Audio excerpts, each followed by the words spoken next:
लोगों को उकसाने का काम, और उकसाने का ही नहीं, उनको परेशान करने का काम एक राजनीतिक षड्यंत्र के जरिए किया जा रहा है। पहले दिन से हम लोग बुलडोजर के खिलाफ रहे हैं, और बुलडोजर की प्रक्रिया न्याय संगत है नहीं। हम संविधान को मानने वाले लोग हैं। ये बुलडोजर गरीबों पे नहीं चल रहा है, ये बुलडोजर भारत के संविधान पे चल रहा है, और इस बुलडोजर का इलाज भी हम लोगों को करना पड़ेगा। मैं आपसे फिर कह रहा हूं, ये जो आरएसएस के लोग हर जाति धर्म के लोगों में घुस गए, इनकी विचार को मानने वाले लोग हर जाति में हैं, हर धर्म में हैं। डॉक्टर बनो, इंजीनियर बनो, वकील बनो, जज बनो, पटवारी बनो, सेक्रेटरी बनो, आईएएस बनो, आईपीएस बनो, सिस्टम का हिस्सा बनो, और कुर्सी पे बैठ के अपने लोगों को आगे बढ़ाने का काम करो। इसके अलावा कोई रास्ता तरक्की में नहीं है। आजादी से पहले सरकारी नौकरियों में आपका क्या परसेंटेज था, आज क्या है आप देखो, कमी कहां रह गई। ना कोई एक जाति ना धर्म, पूरे देश की लड़ाई है या नहीं है बताओ। अगर किसी पे अभी जुल्म होता है तो पूरे देश को इकट्ठा खड़ा होना चाहिए, नहीं होना चाहिए। अगर किसी को सताया जाता तो सबको उसकी आवाज उठाई जानी चाहिए, नहीं जानी चाहिए।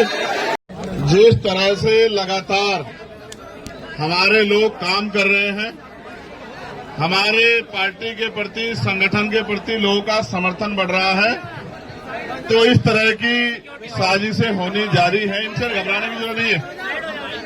और मेरा ये मानना है कि हमें लड़ाई लड़ने के लिए हमेशा तैयार रहना चाहिए। तो मैं अपनी बात आपसे रख रहा था, वो बात ये है कि जिस तरह से भारत के संविधान ने सभी धर्मों को बराबर का सम्मान और अपने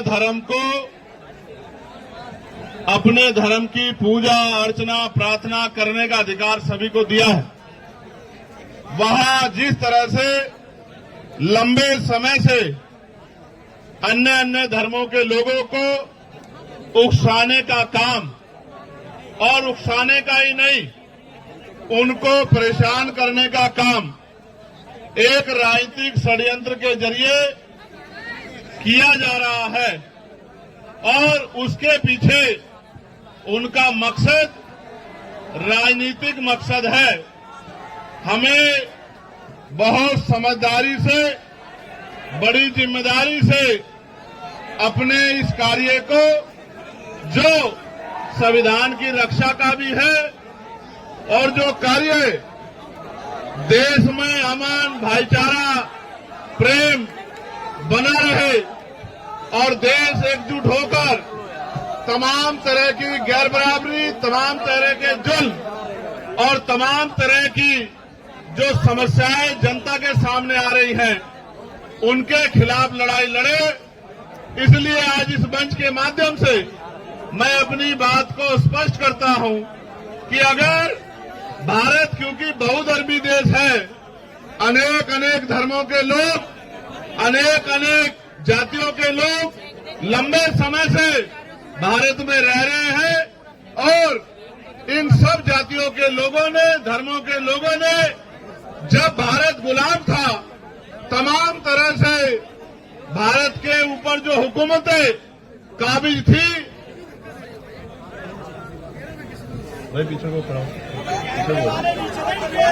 जो हुकूमतें काबिज थी, यानी कि अंग्रेजों की सरकारें, उनके खिलाफ मिलकर लड़ाई लड़ी थी। और लड़ाई भी ऐसी नहीं लड़ी कि थाली में सजा के आजादी मिली हो, लड़ाई भी इस तरह लड़ी कि जानें कुर्बान करनी पड़ी। बहुत सारे बड़े पैमाने पे हर सभी धर्मों के लोगों ने बलिदान दिए, तब जाके देश आजाद हुआ। और आज जब देश को आजाद हुए 75 साल से ज्यादा हो गए हैं, तो जानबूझ के, चाहे मुसलमान हो, चाहे सिख हो, चाहे क्रिश्चियन हो, चाहे बौद्ध हो, चाहे जैन हो, या कई जगह पर अन्य धर्मों के खिलाफ भी तमाम तरह से उनको उकसाने, डराने, दबाने और उनको अकेला महसूस कराने का जो षड्यंत्र किया जा रहा है, इसके खिलाफ हम, हमारा संगठन, हमारी पार्टी पूर्ण रूप से हर कमजोर के, हर गरीब के, हर मजलूम के साथ खड़े हैं। और जब तक ये गैर बराबरी पर आधारित व्यवस्था जो लोगों को डराने, दबाने, सताने का काम करेगी, हम अपने भाइयों का हाथ नहीं छोड़ने वाले। और मैं ये भी कहना चाहता हूं अपने भाइयों से भी, आज का कार्यक्रम जब वो रख रहे थे तो मैंने उनसे कहा कि जब आप कार्यक्रम करने जाएंगे तो आपके ऊपर झूठे मुकदमे लगा के जैसे आप सड़क पे आओगे आपको डराने का काम किया जाएगा।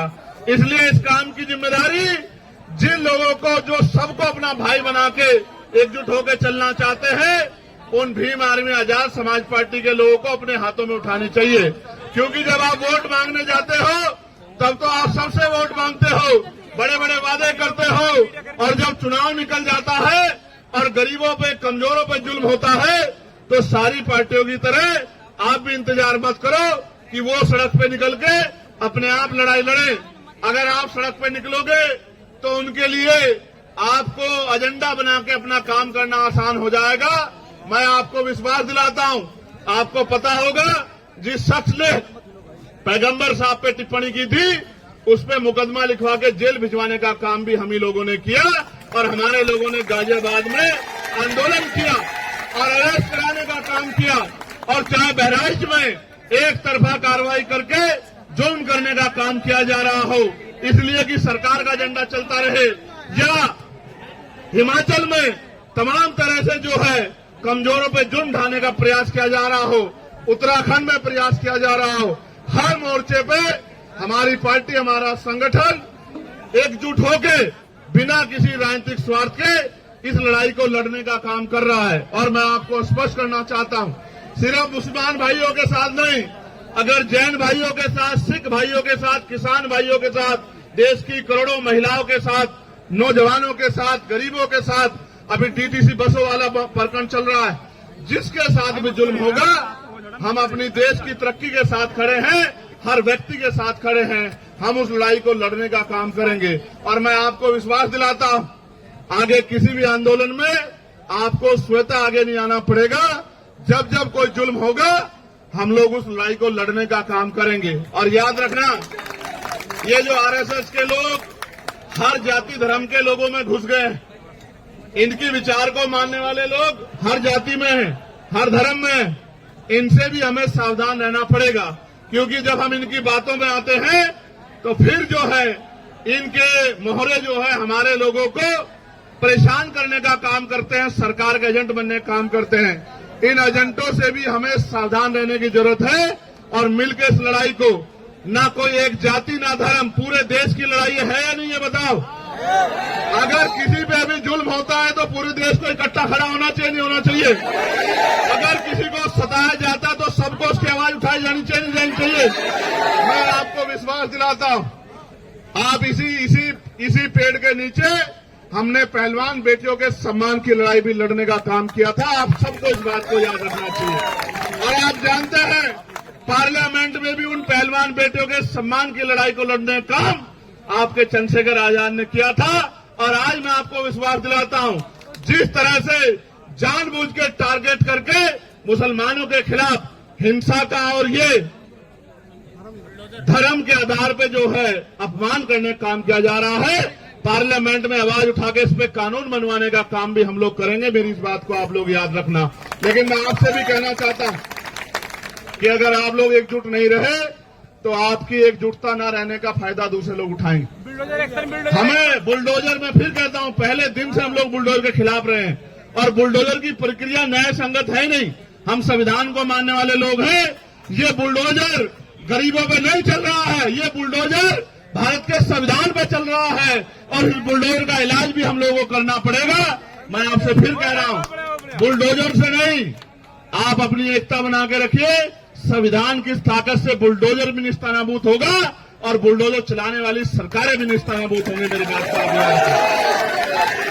मुसलमान भाइयों को मेरा ये कहना है संदेश के तौर पे कि आपको हजरत पैगंबर मोहम्मद साहब को पढ़ना भी चाहिए।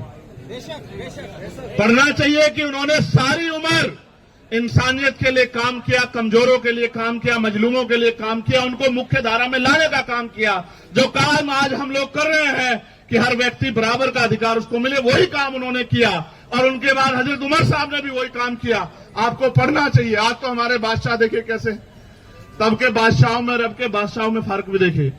आज तो बादशाह 8,000 करोड़ के हेलीकॉप्टर हवाई जहाज से चलते हैं, वो तो पैदल भी चलते थे तो अपने बराबर वाले का ख्याल रखते थे। तो हमें समझना चाहिए, धर्म से बढ़कर भी इंसानियत के तौर पे भी हमें समझना चाहिए कि हमारे बड़ों ने हमें क्या सिखाया।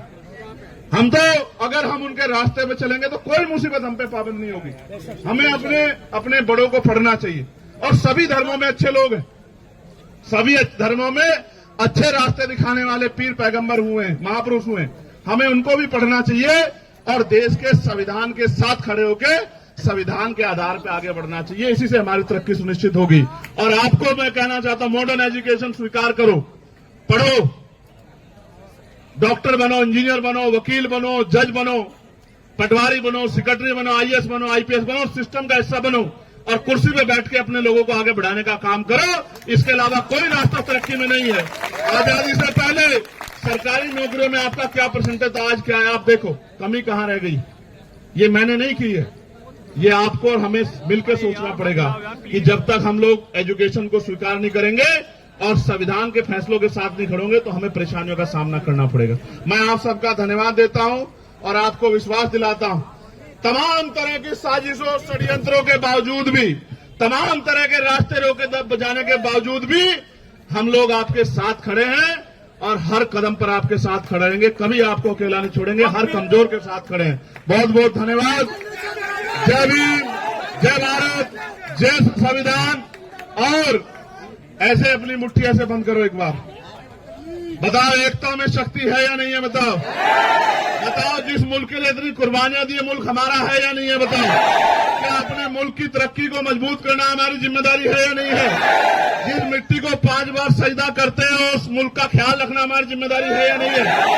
तो फिर हमें किसी को सेकुलर होने की या देशभक्त होने की गवाही देने की जरूरत नहीं है। बस जरूरत है एकजुट होकर आगे बढ़ने की और हमेशा आगे बढ़ते रहने की, पॉजिटिव सोच रखने की। बहुत बहुत धन्यवाद।